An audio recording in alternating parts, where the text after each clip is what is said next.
खबर बाद में, पहले आज का इतिहास देख लो दोस्तों।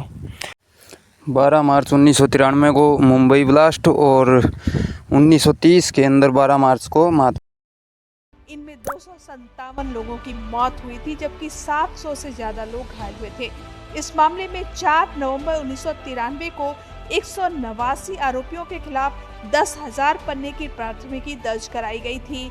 इस मामले में 123 अभियुक्त थे, जिनमें से 12 को निचली अदालत ने मौत की सजा सुनाई थी। 68 लोगों को उम्र कैद की सजा दी गई थी, जबकि 23 लोगों को निर्दोष माना गया था। सुप्रीम कोर्ट ने याकूब मेमन को छोड़कर बाकी सभी लोगों की फांसी को उम्र कैद में बदल दिया था। याकूब को 2015 में फांसी की सजा दी गई। टाइगर अंग्रेजों द्वारा बनाए गए नमक कानून को तोड़ना था। बता दें, इस दौरान नमक के व्यापार पर अंग्रेजों का एकाधिकार था, जिसे तोड़ने के लिए महात्मा गांधी। अब आपको चेक करना है कि याकूब मेनन को फांसी कब दी गई और इसके बारे में कुछ विस्तार से देख लेना को कमेंट में आंसर भी देना। ओके दोस्तों, अब अपने विषय पे आते हैं। ग्रुप डी पहले या फिर 56-57 टीजीटी और ये ग्रुप सी की बाकी बची हुई भर्तियाँ। दोस्तों, इसके अंदर दो पहलू हैं। या तो ग्रुप डी अगर पूरी हुई तो ये क्लियर कट मान लेना कि 56-57 कैंसिल होगा, लोकसभा के बाद होगा। दोबारा से इनके पास 5 महीने होंगे, उनके अंदर ये रोल नंबर निकालेंगे, एग्ज़ाम देंगे और उसके बाद रिज़ल्ट निकालेंगे और इस प्रकार सारी व्यवस्था होगी। अगर 19 मार्च को कोर्ट के अंदर कुछ पॉजिटिव मिलता है इस 56-57 की भर्ती के बारे में, देखो सोशियो वाले तो निश्चिंत हो जाओ कि 5 नंबर मिलेंगे। इसके अंदर कोई किसी प्रकार की कोई भी वो दिक्कत नहीं है, ये आप भी जानते होंगे, क्योंकि सोशियो वाले मार्क्स मिलेंगे। ये हटने इतने मुश्किल हैं, मिलने बहुत आसान है। मेन कोर्ट केस है 56-57 का, वो है कश्मीर से भी ज़्यादा उलझा हुआ। अगर उसके अंदर इनकी तरफ पॉजिटिव कोई भी खबर आई तो ये इन सब भर्तियों को एक बार यहीं पे रोक के और लोकसभा इलेक्शन के बाद पहले 56-57 उसके बाद ग्रुप डी, क्योंकि इन्होंने देख लिया ग्रुप डी के अंदर अभी 4,000 कैंडिडेट नहीं आए, तो जब 56-57 का आएगा तो इस बात को तो विपक्षी भी पकड़ेंगे। जिस वक्त सिर्फ 3-4 हज़ार कैंडिडेट ये ग्रुप डी के अंदर ज्वाइन कराएंगे और बाकी सब लिस्ट खाली हो जाएगी, ये 56-57 में चले जाएंगे, तो विपक्षी पार्टियां भी इस मुद्दे को उठाएंगी फिर। तो इस बात से बचने के लिए ये एक बार ठंडे बस्ते में भर्तियों को डाल के, ये सिर्फ प्रोविज़नल रिज़ल्ट एक बार दे दिया इन्होंने, कुछ 100-200 की लिस्ट आज डाल दी।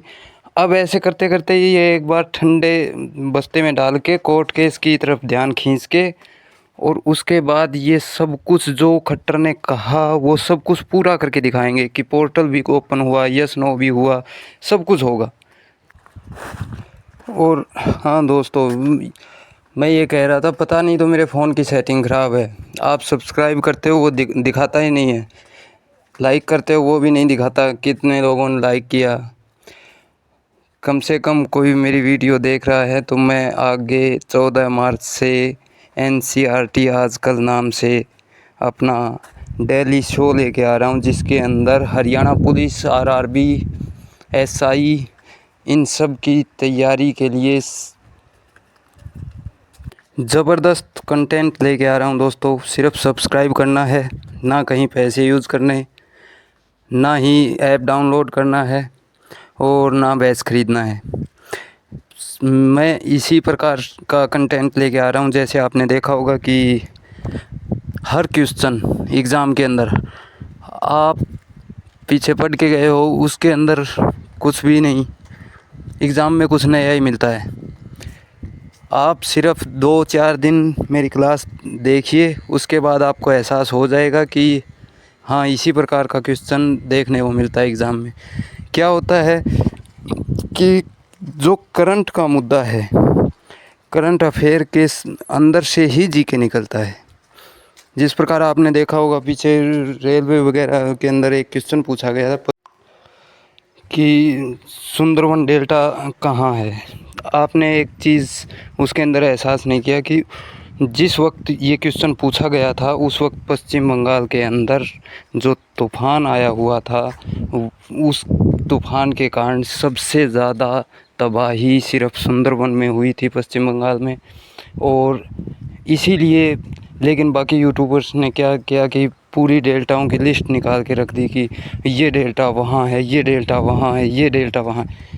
दोस्तों, मेरे कहने का मतलब यही है कि करंट के अंदर जो, और करंट वो होती है, वो आएगी एग्ज़ाम के अंदर जो कम से कम एग्ज़ाम की डेट से 4 महीने पहले, 3-4 महीने तो कम से कम पहले, क्योंकि एग्ज़ाम बन के तब तक तैयार हो चुका है।